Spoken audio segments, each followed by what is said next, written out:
Saat dia menulis surat ini, dia merenungkan bulan-bulan yang menggelisahkan di depan dan prospek gereja-gereja muda terbelah yang ditinggalkan tanpa tuntunannya. Dalam hal ini, kata-kata tertulis terakhirnya yang diketahui, dia berusaha menyiapkan Timotius untuk hari yang tak terelakkan, manakala pesan Tuhan akan tergantung kepadanya dan pekerja terpercaya lainnya. Mohon video ini Anda like, subscribe, lalu tekan tombol lonceng, kemudian share video ini sebanyak mungkin melalui grup di media sosial Anda, agar semakin banyak iman yang terbarukan, serta jiwa-jiwa yang terselamatkan. Salam. Apa kabar kekasih Tuhan Yesus Kristus? Kiranya damai sejahtera dari Allah Bapa dan kasih setia dari Tuhan kita Yesus Kristus serta Roh-Nya yang kudus senantiasa menyertai kita semuanya. Amin. Pada episode edisi ke-46 dengan seri 4001 meneruskan obor atau Passing the Torch. Sekarang kita bahas kata pengantar dari kitab 2 Timotius yang merupakan kitab ke-16 dari 27 kitab pada Perjanjian Baru di Alkitab. Kata pengantar ini saya kutip dari buku di Student Bible yang telah selesai saya terjemahkan ke dalam bahasa Indonesia. 2 Timotius atau 2 Timothy meneruskan obor. Kata-kata terakhir Paulus yang terkenal. Apa yang telah engkau dengar daripadaku di depan banyak saksi, percayakanlah itu kepada orang-orang yang dapat dipercaya, yang juga cakap mengajar orang lain. Dari kitab 2 Timotius pasal 2 ayat 2. Setiap 4 tahun, dunia menyaksikan suatu ritual kuno menampilkan berlalunya obor Olimpiade. Pertunjukan spektakuler pada upacara pembukaan tidak bisa dimulai hingga pembawa obor terakhir tiba di dalam stadion. Secara simbolis, obor itu menghubungkan pertandingan Olimpiade kepada sejarah 2700 tahunnya. Melewatkan obor telah menjadi sebuah ungkapan familiar. Digunakan ketika pimpinan tertinggi suatu perusahaan seperti General Motors memperkenalkan penggantinya kepada publik. Atau ketika seorang konduktor terhormat orkestra mengalihkan tongkat pemimpin orkestranya.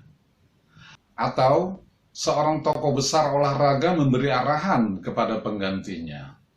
Seringkali orang yang memasuki usia pensiun menyampaikan sebuah pidato perpisahan yang emosional. Dia telah menyelesaikan pekerjaan. Waktunya telah tiba untuk meneruskan obor kepada orang lain. Memilih Timotius. Saat Paulus yang kelelahan menjelang ajalnya, dengan pemenjaraan yang menghalangi dia dari perjalanan, dia juga mulai memikirkan seorang pengganti. Inilah waktunya untuk meneruskan obor, dan dia memutuskan kepada seorang anak muda, Timotius namanya. Pada pandangan sekilas, Timotius yang pemalu terlihat sangat sulit menjadi pengganti yang layak, tetapi Paulus memiliki beberapa pilihan. Tanda kutip, semua mereka yang di daerah Asia Kecil berpaling daripadaku. Dia berkeluh kesah. Dari kitab 2 Timotius pasal 1 ayat 15. Surat ini, kitab 2 Timotius, mengisyaratkan ketergantungan tertingginya kepada kesetiaan persahabatan Timotius. Hidup telah tertutup bagi Rasul, dan dia merasakan suatu perasaan suram telah diabaikan. Berkali-kali di dalam surat ini, Paulus mendidik Timotius bagaikan seorang sersan kepala, membantunya untuk berdiri teguh, mengatasi rasa malu, mempertahankan iman.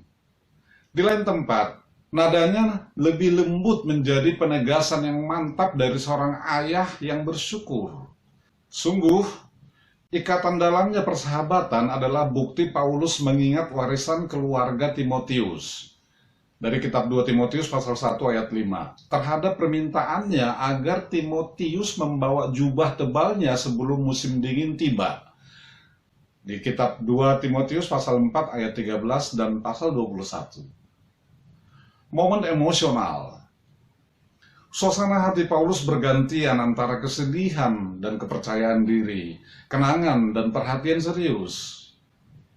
Saat dia menulis surat ini, dia merenungkan bulan-bulan yang menggelisahkan di depan dan prospek gereja-gereja muda terbelah yang ditinggalkan tanpa tuntunannya. Dalam hal ini, kata-kata tertulis terakhirnya yang diketahui, dia berusaha menyiapkan Timotius untuk hari yang tak terelakkan, manakala pesan Tuhan akan tergantung kepadanya dan pekerja terpercaya lainnya. Kitab 2 Timotius pasal 2 ayat 2. Terlepas dari keadaan, pesan perpisahan Paulus dari belakang jeruji itu sangatlah ramah, bahkan kemenangan. Penyebaran Injil terlalu besar untuk dibatasi hanya pada satu orang. Tanda kutip, saya dibelenggu seperti seorang penjahat. Paulus menyatakan, tetapi firman Tuhan tidak terbelenggu. Dari kitab 2 Timotius pasal 2 ayat 9. Bagaimana membaca kitab 2 Timotius? Kitab 2 Timotius telah terbukti menyemangati para pekerja Kristen sepanjang sejarah. Paulus yang menghadapi kematian tidak berkubang mengasihani diri sendiri, tetapi lebih mengandalkan komunikasi terakhir ini untuk menginspirasi dan menantang rekannya Timotius. Surat ini banyak mengingatkan kepada situasi emosional dan kondisi fisik Paulus. Saat Anda membaca kitab ini, lihat sekilas ke dalam kesendirian dan penderitaan Paulus. Rasul menceritakan kemana dia berpaling untuk mendapatkan kekuatan manakala dia menghadapi berbagai pencobaan pribadi. Sebagai tambahan, kitab 2 Timotius ini memberi banyak nasihat berharga kepada kita. Seperti Timotius, yang diwarisi tugas mewakili Kristus di bumi. Paulus menekankan pentingnya bergantung kepada kitab suci dan menjalani suatu kehidupan yang berdisiplin. Saat Anda membaca surat ini, tempatkan diri Anda pada posisi Timotius. Bayangkan menerima satu surat pribadi terakhir dari mentor besar Anda. Kata-kata terakhir dalam bentuk saran seperti apa yang disampaikannya. Salam. Dari daerah Bintaro Jaya, Tangerang Selatan, saya menyampaikan, Tuhan Yesus memberkati kita semuanya. Amin, amin, amin.